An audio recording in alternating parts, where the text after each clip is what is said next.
上天道和含车道，替天祖先行大河。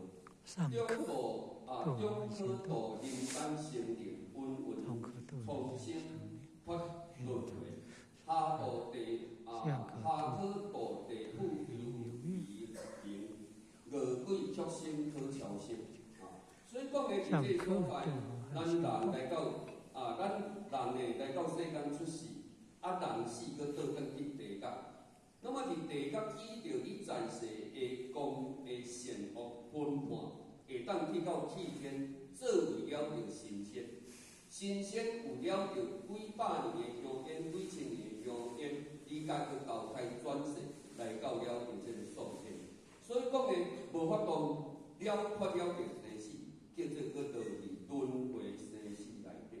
那么呢，现在呢，大道普渡了着金泽。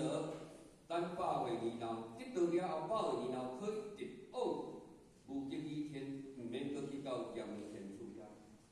所以讲呢，咱修道呢，这个下礼甲咱讲，请三观大地去地府抽命，天堂挂号。所以咱100岁年老，毋免去阎罗天主才搁去，咱直接去到无极倚天。嘛，就是因为安尼，咱人100岁年老。咱的身躯身软如玉，人心足短短，因为伊无恐怖。那么你无得到道，生从何来，死从何去？